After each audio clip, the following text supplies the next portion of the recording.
The rain was coming down in sheets as I pulled into the driveway of our house in Willow Creek. It was a Tuesday night, and I was exhausted after a long day at the construction site. I'm Daniel, 48, and for the past 20 years, I've poured my heart and soul into building a life with my wife, Amanda. Building houses, building a family, building memories, that's what I thought we were doing. I cut the engine and sat there for a moment, just listening to the drumming of the rain on the roof of my truck. I should have known then maybe the universe was trying to tell me something, but I was too tired, too focused on the small comforts of home to notice the signs. I trudged up the pathway, the porch light casting a warm glow that always made me feel a sense of peace. I fished my keys out of my pocket, unlocked the door, and stepped inside. "Honey, I am home," I called out, my voice echoing through the otherwise silent house. No response. That was odd. Amanda, 45, usually greeted me at the door with a kiss and a rundown of her day. She worked as a real estate agent, a job that she loved, and she always had a story to tell. I figured she was probably just upstairs, maybe lost in a book or catching up on her favorite TV show. I dropped my tool bag by the door and headed towards the stairs. "Amanda," I called again, a little louder this time. Still nothing. A knot of unease started to form in my stomach. I took the stairs two at a time, my footsteps heavy on the wooden steps. I reached the landing and walked towards our bedroom. The door was slightly ajar, and I could see a sliver of light spilling out into the hallway. I pushed the door open and stepped inside. The room was dimly lit by a bedside lamp, casting long shadows across the walls. And then I saw them. Amanda was in our bed with another man. It wasn't just some innocent cuddle or friendly chat. They were tangled together, sheets pulled down, bodies intertwined. My mind went blank. The world seemed to tilt on its axis, and I felt like I was falling into a dark abyss. The other man, I recognized him instantly, was Michael. He was Amanda's colleague. I'd met him several times at company events, always thought he was a bit too friendly with Amanda, but I brushed it off, trusting my wife. Trust. What a joke. Time seemed to slow down. I could hear the blood rushing in my ears, and my heart was pounding so hard I thought it would burst out of my chest. Amanda's eyes widened in shock as she saw me standing there. Michael froze, his face a mask of panic. I don't know how long I stood there, just staring at them, my mind struggling to process what I was seeing. The silence was deafening, broken only by the sound of my own ragged breathing. Finally, Amanda spoke, her voice barely a whisper. "Daniel, it's not what you think." Even now, after everything, that phrase still echoes in my head. "Not what I think," I repeated, my voice trembling with rage. "I'm standing here looking at you in bed with another man. What else could it possibly be?" She scrambled to cover herself with the sheets, her eyes darting around the room as if looking for an escape route. Michael just lay there, paralyzed with fear, his face pale and clammy. I can explain," Amanda stammered, her voice shaking. "There's nothing to explain." I roared, my voice cracking with emotion.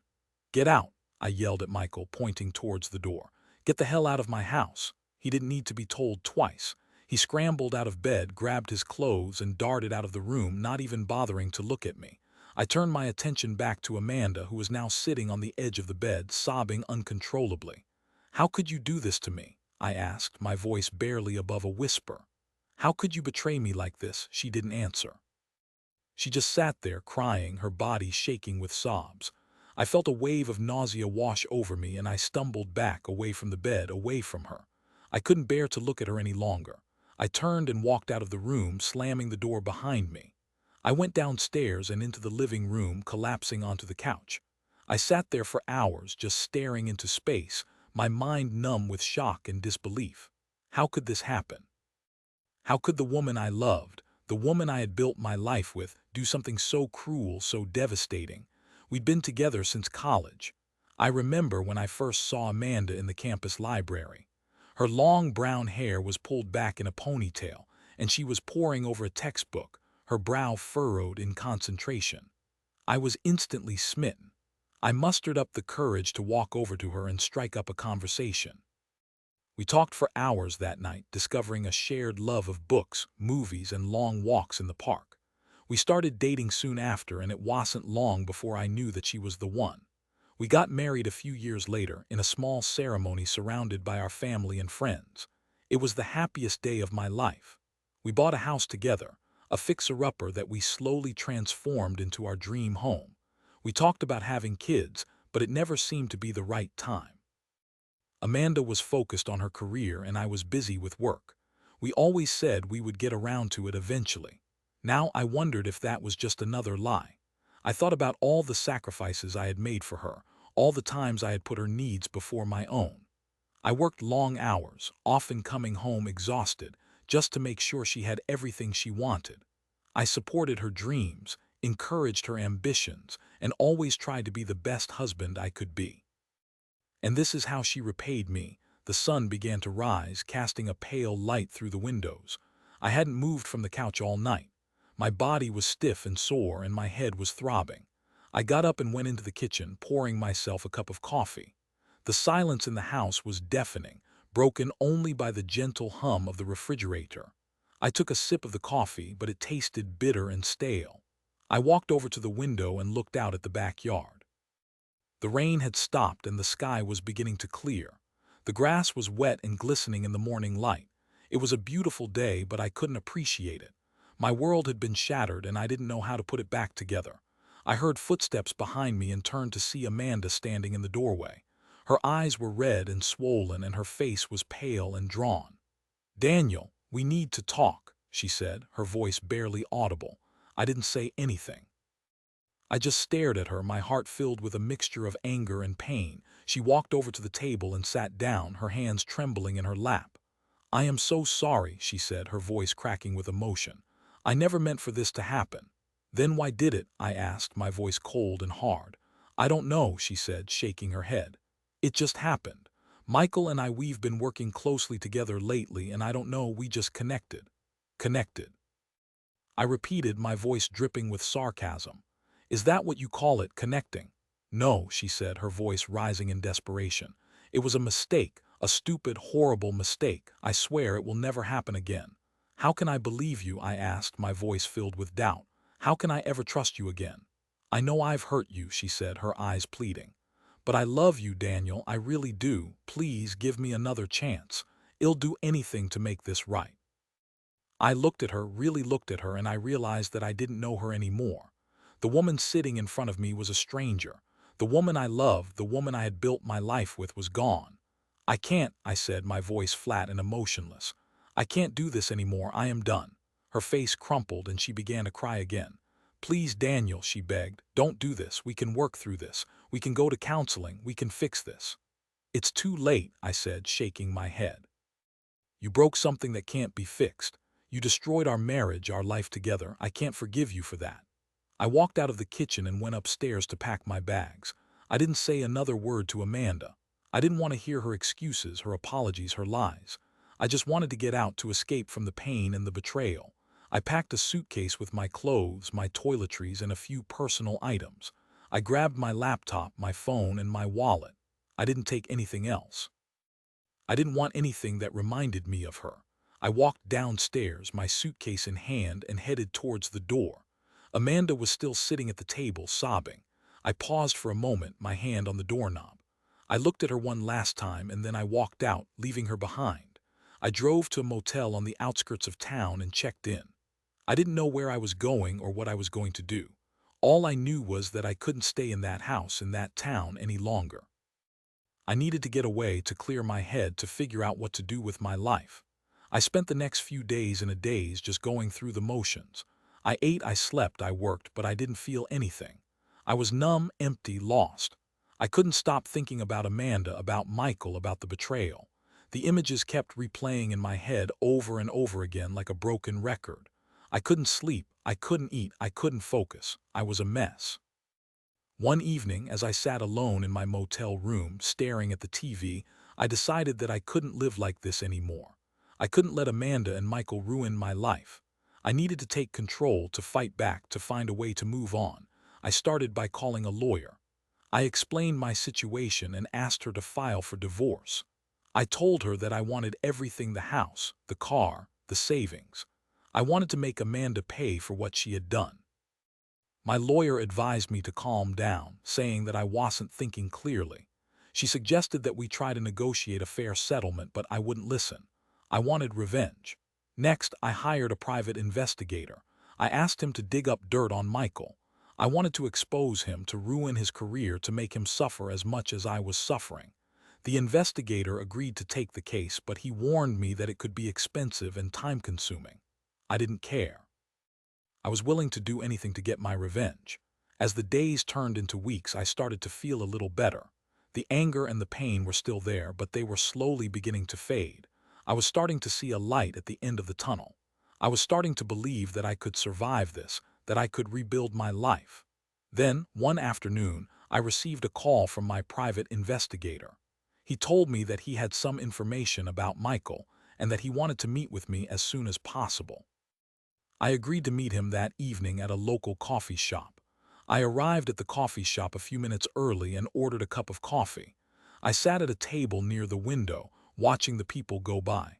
I was nervous, anxious, and excited. I couldn't wait to hear what the investigator had found. He arrived a few minutes later and sat down across from me. He pulled a file out of his briefcase and placed it on the table. "I have some interesting information about Michael," he said, his voice low and serious. "It turns out that he's been having an affair with several other women in the office. He's a serial cheater. He has a reputation for preying on vulnerable women, manipulating them, and then discarding them when he's done with them." I felt a surge of anger and disgust. How could Amanda be so stupid, so naive? How could she fall for a guy like that? "There's more," the investigator said, his voice even more serious. "It turns out that Michael is married. He has a wife and 2 children. He's been living a double life for years." I was stunned. I couldn't believe what I was hearing. Michael was not only a cheater, but he was also a liar and a fraud. He had been deceiving everyone, including Amanda. "I have proof," the investigator said, handing me a stack of photographs. The photos showed Michael with his wife and children, attending school events, going on family vacations, living a normal, happy life. I felt a strange mix of emotions: anger, sadness, and a sense of satisfaction. I was angry at Michael for betraying Amanda, for lying to her, for ruining my marriage. I was sad for Amanda for being so blind and naive. But I was also satisfied, knowing that Michael's secret was about to be exposed. I thanked the investigator for his work and paid him his fee. I left the coffee shop and drove to Amanda's house. I wanted to confront her, to tell her what I had learned about Michael. I wanted to see her face when she realized that she had been played.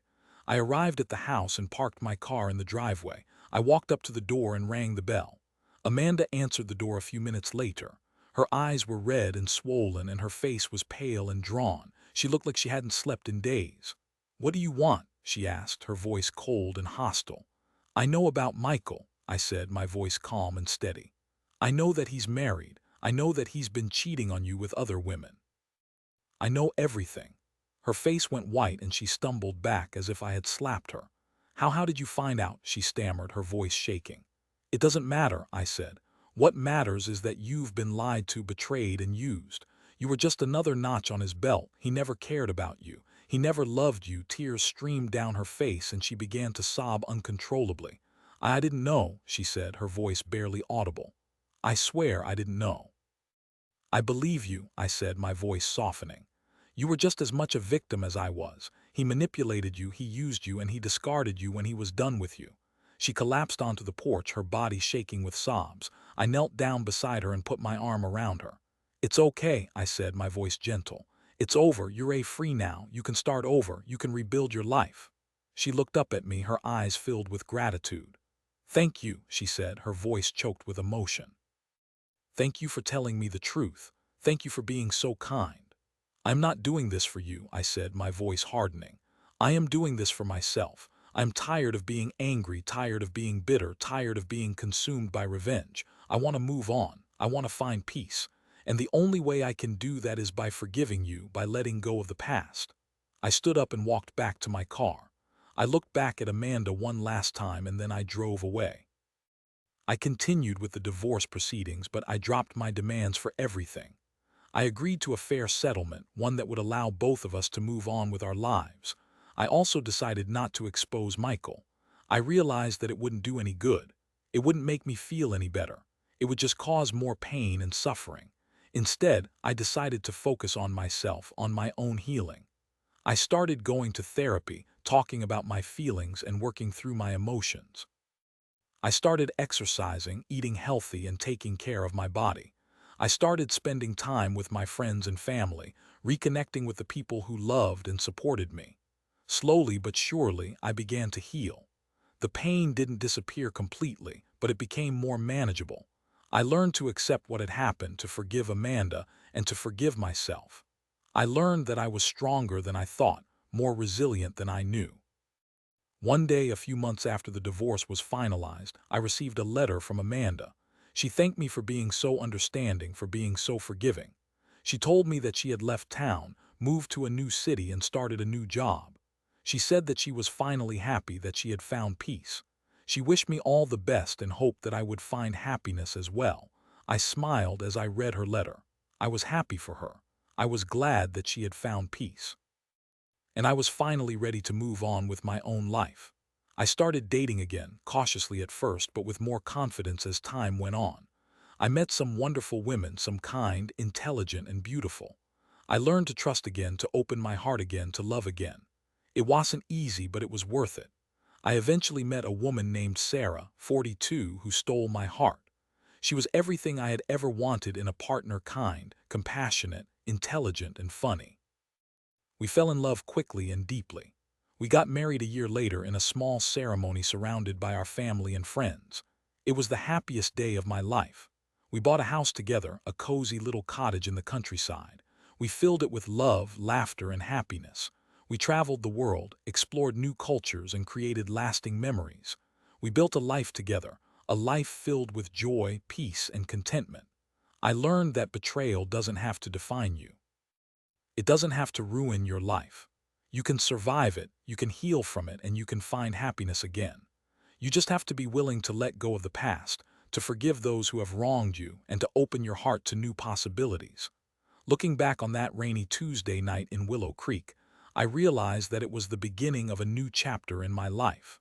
A chapter filled with pain, loss, and betrayal, but also with healing, growth, and love. And as I sit here now, years later, with my loving wife by my side, I can honestly say that I am grateful for it all, because it made me who I am today. It made me stronger, wiser, and more compassionate. It taught me the true meaning of love, forgiveness, and resilience. And it showed me that even in the darkest of times, there is always hope for a brighter future. The final twist. A few years later, I received an invitation to a wedding. It was Michael. He was marrying one of the women he had been having an affair with while he was with Amanda. Apparently, his wife had finally left him after discovering his infidelity. I didn't attend the wedding. I didn't care. I had moved on. But I couldn't help but smile, knowing that karma had finally caught up with him.